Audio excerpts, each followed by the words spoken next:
traversed the tombs of Naxxramas. We've climbed every cliff on Black Rock. Now the world cries out for heroes. As a new evil rises, there will be danger. There will be doom. There will be ancient temples filled with relics, treasures, and traps. Who will answer the call? We lead, explorers lead, and we are in need of explorers. Adventure we seek, cross land and sea. Born to come and join us. Yes!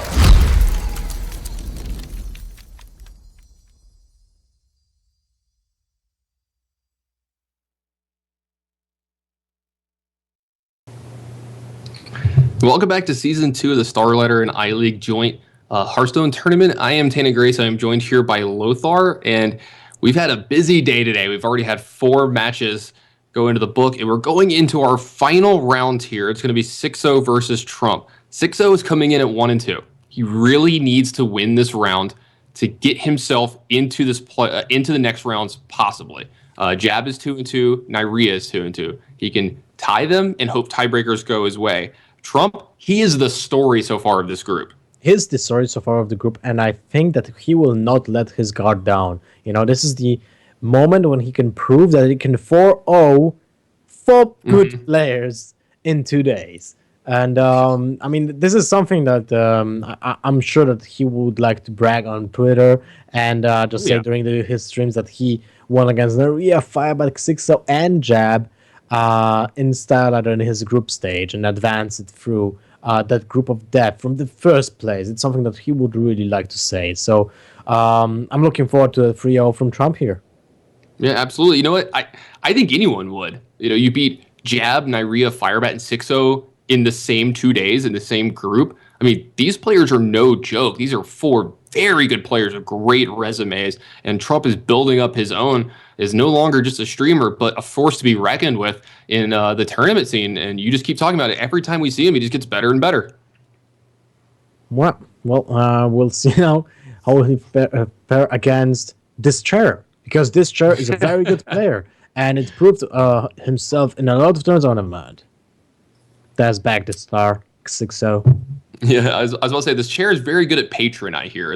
So in their lineups are a little similar. You know, they both have Warlock, except Trump is going to have Zoo, while Xixo has this new, some of the new cards, the Malagos Warlock, but with Dark Peddler. But Trump is going to be leading off with his mid-range Druid here, and Xixo is going to be utilizing that Malagos Warlock deck that we're talking about. And this is the card right here that I wanted to talk about. Man, this card is showing up in all the Warlock decks since League of Explorers came out, and boy, has it been having a pretty big impact. And man, I was hoping he was going to take Sir Finley Murgleton there. But the Sir Finley, you know what would be the best choice from the hero power that he would give to Xixo?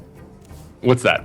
Warlock's hero power. So yeah, exactly. It didn't exactly make sense to take the Sir Finley. Like, it's not Shaman, it's not it's not Priest to think about other options when it comes to hero power.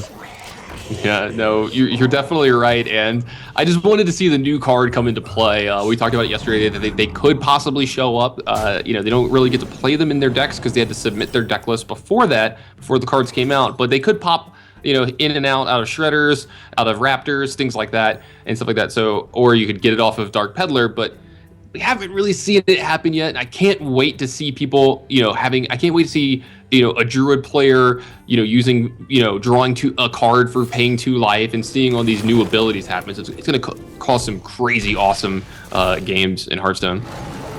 Yep. And now Trump is not dropping any kind of 5-drop, so he's keeping the Harrison Jones to, I guess, a moment when he would like to destroy the weapon of Jaraxxus. I guess. Yeah, I mean, it was an interesting turn for it to see him cycle Wrath and use his hero power to take down the Dark Peddler there. Maybe he feels like he's not under so much pressure that, he doesn't need to do this, that he doesn't need to, rush things to the board.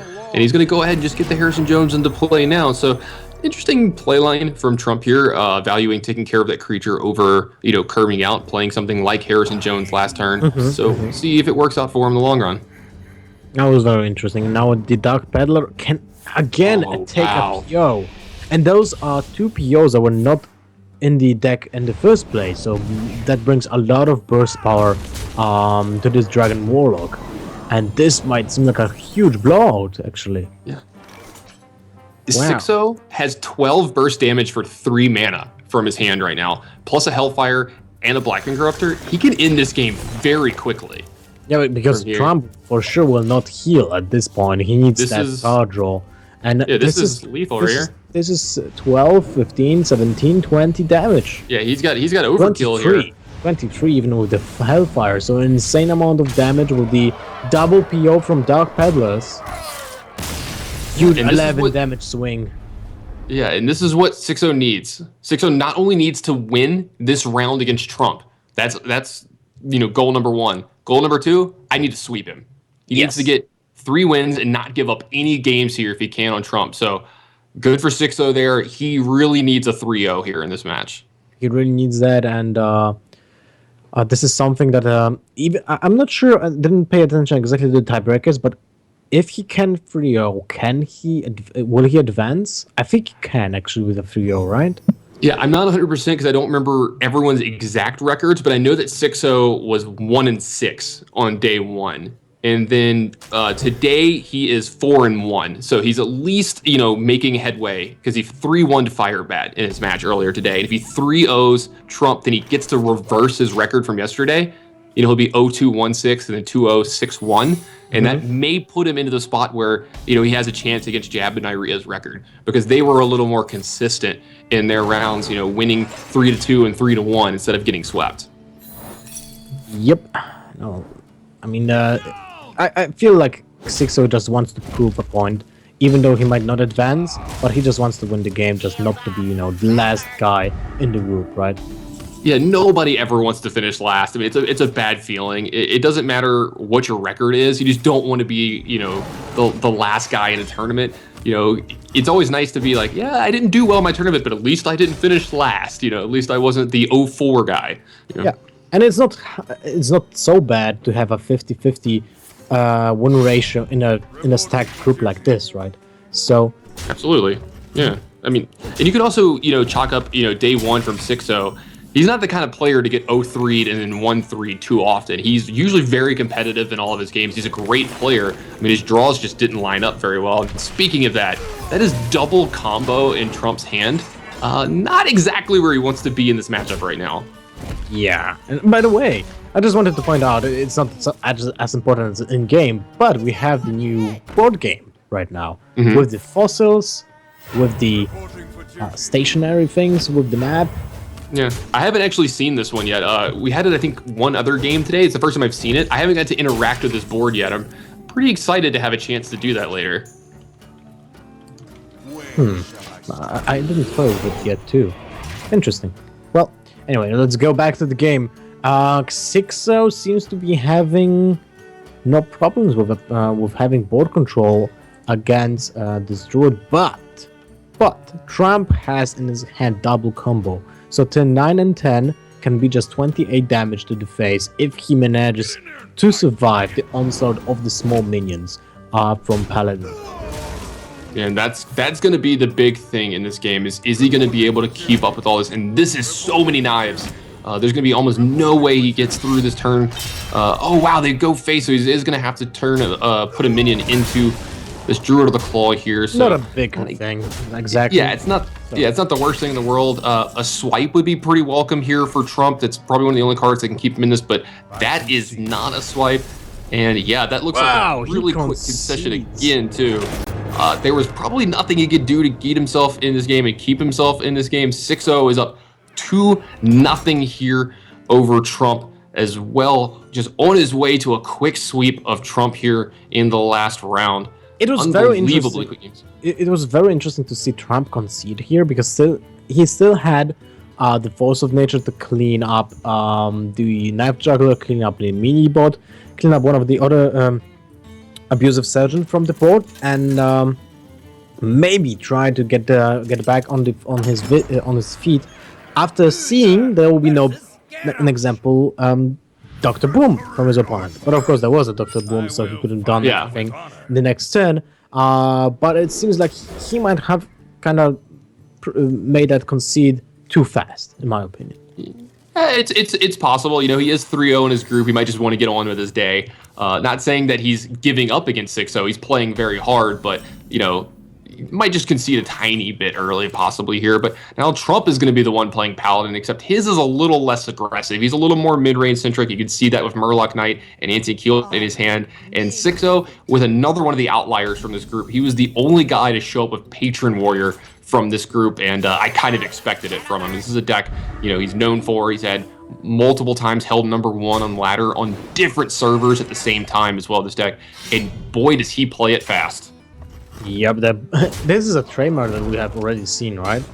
Those really fast paced Hearthstone games that we have seen from Firebird and Xixo when they were just like rushing through the games.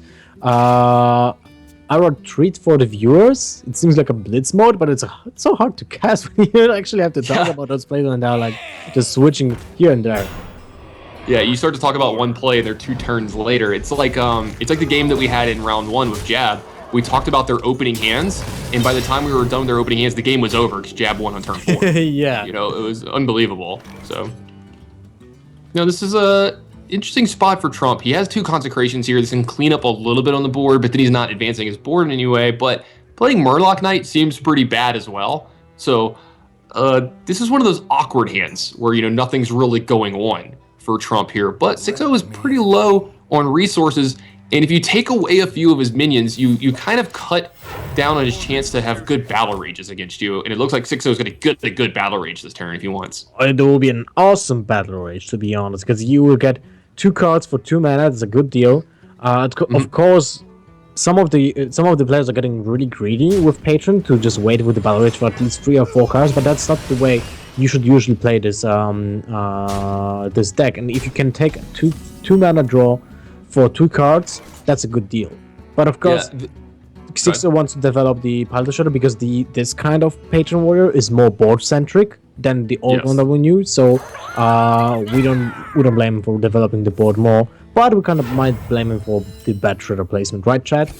Yeah, get on him for Shredder placement for sure, but I do like him playing the Shredder because here's the thing: the only AoE that happens here is Consecration, and yeah, you do lose 2 guys from it, but you actually gain more cards because it would have dealt damage to 6-0's character, damaged the Unstable Ghoul, and the piloted Shredder, so he would have actually gained a card on his battle rage here. So more than just, you know, you should be developing your board anyway. I mean, that's just the correct play there, to develop your board, but he just gets this huge battle rage this turn. Look at this, the full 5. Full 5, and he can play the Dread Corsair if he wants to, but I believe he will not do it because why would you? You have full board control, and the only thing that can Paladin do is an Equality Consecration, or just so why would you use Equality? Never mind, just Consecration here. So you don't want to put out a Dread Corsair to be dead after the whirlwind effect from a weapon. It looks like Trump might actually just put himself back up to 30 here with this anti-heal bot. He knows that 6-0 can't actually use his weapon here this turn. If he uses his weapon, it's going to kill his Unstable Ghoul while dealing 2 damage, and would cause 2 damage to happen to all of his minions here. So this weapon is actually kind of pseudo-frozen here this turn. It is, but is it a problem? No, not really at all. It looks like 6-0 is going to be able to use this Unstable Ghoul to his advantage again, getting him extra cards and extra life here. Maybe that's the reason why you really should have consecrated that turn, is to play around something like Acolyte of Pain happening for way more value. And this feels like old Patron to me. Yeah, there may not be 50 damage coming out of his hand, but you know, this overwhelming board presence and card draw every single turn. This feels like old Patron for sure. Yep, exactly. Very interesting to see how the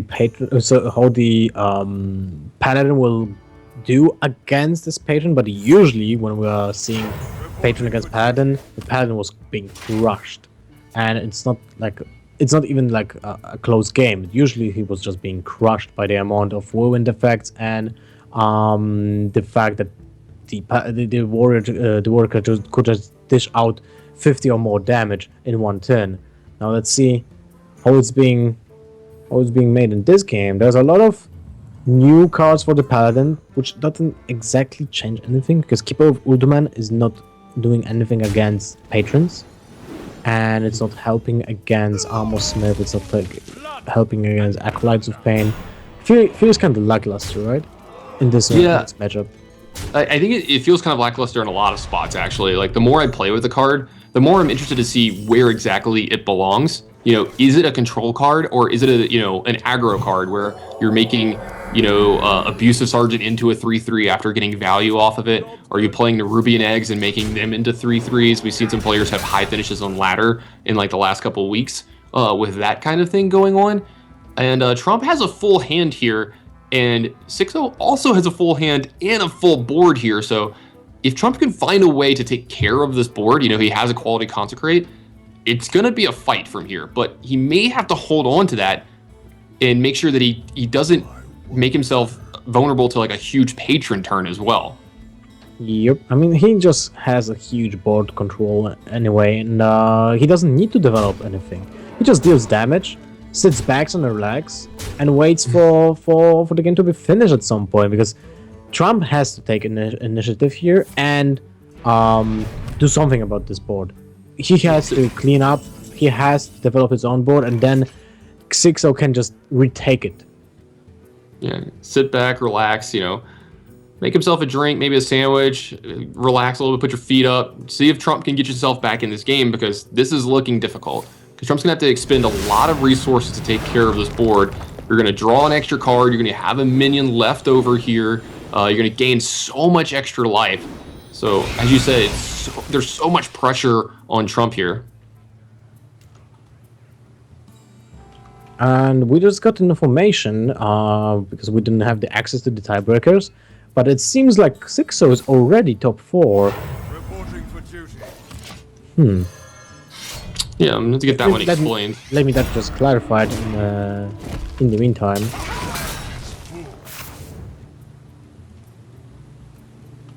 A fight! Count me!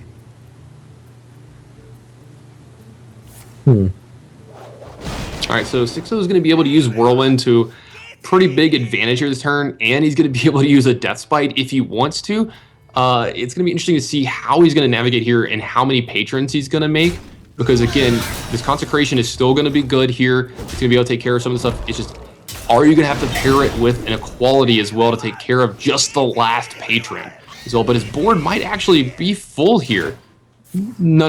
So he loses the 1/1s here, so it keeps him from having a full board. But the Battle Rage is going to add a few more cards to Xixo's hand, so just keeps presenting huge board states for Trump to have to deal with here. And Trump picks up another way to draw more cards, but that's not his problem right now. Okay, and yeah, it seems like both Xixo and Rio will be playing in the last chance from the group stages, and if Trump or Xixo win this game, it makes no difference, which just makes kind of weird, but at the same time, it has to feel great for Trump, of course, because he knew that. But for Xixo, there's no chance to advance straight from the bracket, because the first tiebreaker that is being taken into consideration is the fact if the other player beat the competing player. Oh, so hold on. I think I understand. I think what it means is Jab is going to actually advance, and that Xixo and Nyria are going to go down to the last chance match between the two. That's what it is. Okay. And, okay, so I'd say this is actually lethal here this turn. My screen froze, but Gormash Hellscream into Inner Rage would be enough to kill Trump, and Trump concedes. Sorry, I'm getting a little bit of lag here, but it looks like Xixo is actually going to complete the 3-0 sweep here over Trump. Now, as we said, he doesn't make it through this group, but it's got to feel good to even up your record and turn around your day completely from day one. You were 1-6, you're now 6-1, and you just 3-0 swept Trump, who was 3-0 coming into this. He was the story of this group. So Trump and Jab have advanced out of this group. Firebat, it looks like, has been eliminated, and it looks like Nyria and Xixo out of this group are going to be playing a last chance, even though it looks like we have Nyria at number 2 here. I'm going to have to check to make sure here, because I believe that Jab beat Nyria. Yeah, Jab beat Nyria in the first match today. So maybe we have a little bit of jumble at the top, and it is actually going to come down to a little bit of tiebreakers here. So maybe it is actually Nyriad that got through. We're going to have to get this confirmed, but that is actually going to be the last match of the day. We know for sure that Trump has made it through and that Firebat is not going to be continuing on. So it's just going to come down to which one of these couple guys is going to be going through, and the other two will be playing in a last chance redemption to get back in this tournament. A whole new group stage is going to be starting. Lothar, you're going to be joined by Noxious, I believe. Yes. Yeah. And who but was it's in? still in the weekend. There's a group stage being cast by Nishnet Savish. So tomorrow, Orange, Colento, Surrender, Kranich, and Purple, also a stacked group, will be playing against each other for the next 2 days. So don't miss on that, because it definitely will be worth watching. Oh, I'm going to be watching that a lot. Purple is one of my favorite players to watch in all of Hearthstone. Colento, amazing player. Orange, great as well. I've even seen Surrender play. He's amazing. And we mentioned Kranich earlier in the show. He was the only player to make both top 8s of BlizzCon so far. That is quite the feat. Yeah, definitely true. And that concludes our 2 days with Group B. And as we said, there's still a lot of matches that we played on the weekend. We actually said who will be playing on the weekend, but after the weekend, still one group left, which is the Group D between Stan Sivka, Life Coach, Dog, Cypher, and Hotform. So another stacked group. Jeez. Yeah, exactly. So every single of that group, of those groups, is stacked with high skilled players, and it's I feel there's like a crowd favorite, and not literally the card, of course, but a crowd favorite for the viewers to cheer on, and there's a lot of just potential show matches going on, like between this is the first time I actually seen like a match between Firebat and Trump. An example, I feel like Life Code versus Stan Sivka happened during WCA qualifiers in Cologne this year, so there's still a lot of interesting matches going on. And just to clarify the standings in our group, in Group B, Trump and Job are advancing directly to the next group stage from this one. There was a slight hiccup in the table, and Neria is third, Xixo is fourth. So unfortunately, Firebat is getting kicked out of the tournament. Neria and Xixo will be playing in the last chance for their chance to advance. The tournament lives, for the tournament lives to advance to the next stage. You know it's a rough group when Firebat is the one guy who's officially eliminated. Like, that tells you how stacked this tournament is from top to bottom. And we're about to wrap this up for the day, but congratulations to Trump and Jab, who've just made it through. They are into the next stage no matter what. That can't be taken from them.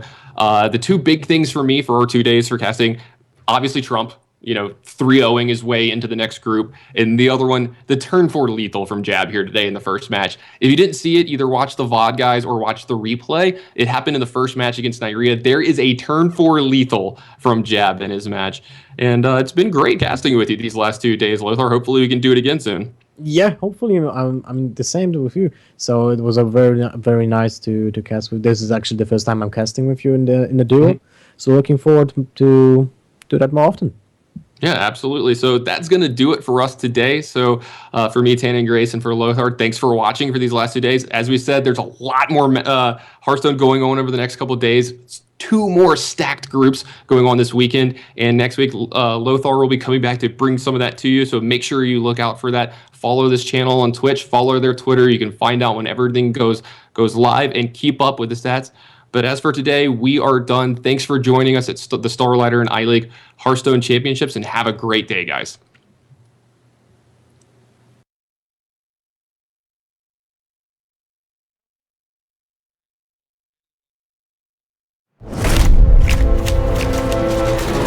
It is said that wars are only won upon the anvil of honor. Others believe victory requires strategy and a mastery of power. War is deception, a game played best from the shadows. Only strength and raw power can assure total dominance. But of course, you could forget all that. and just have fun! Hearthstone, Heroes of Warcraft.